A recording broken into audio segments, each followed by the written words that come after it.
Okay, go. Alright, so you have your first timeline here, right? So what happens here is that, so Cooper and the whole entire situation happens. Humanity gets fucked over by the light, pretty much.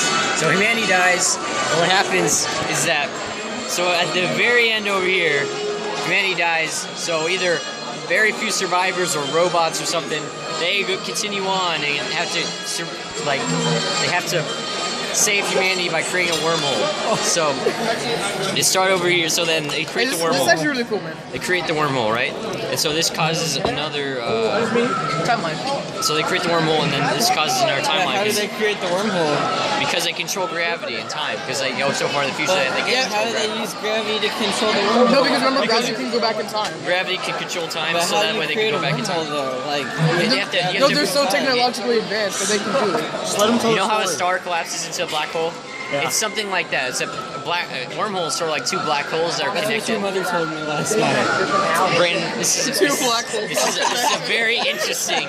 It's a very interesting predestination paradox, That's what right? your mom told me. So we got the second timeline where NASA actually is able to continue the human race. So they go with Plan B here. So Cooper and whatnot, they go through the wormhole. They make the colony.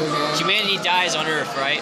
But they are able to make the colony on Edmund's planet, or not? Was it Edmunds or was it? No, it was Edmunds. Was the one with the rock slide where Anne Hathaway was at the end. Yeah, that was epic. So humanity dies at the end once again in this one, but the humans who survive on Edmund's planet, they're able to create the Tesseract. So once again, What's the Tesseract was the thing where he's floating around with the bookshelf and he does all the stuff. Oh my god. So it's inside the black They made hole. that, yeah. So this starts the third timeline. But what they do is that they create the Tesseract and then they screw with Cooper's ship. So at the beginning his ship crashes and he gets kicked out of NASA. That didn't happen in the second timeline. So he goes At the very beginning. He's part of that group. Hey, look, it's okay.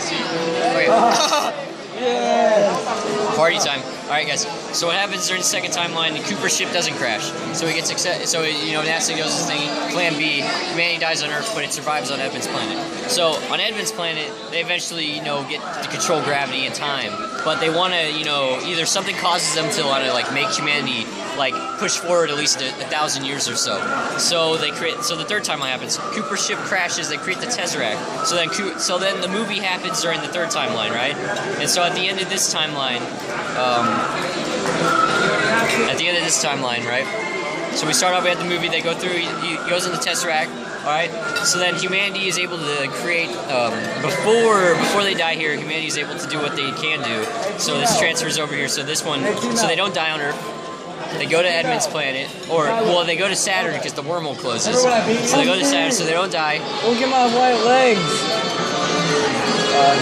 So they go to Edmund's planet. So then the second timeline.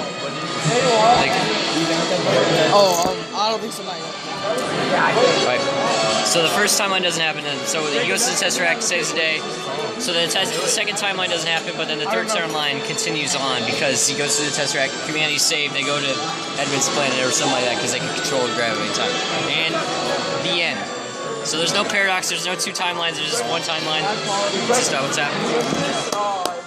It's like that, Alec.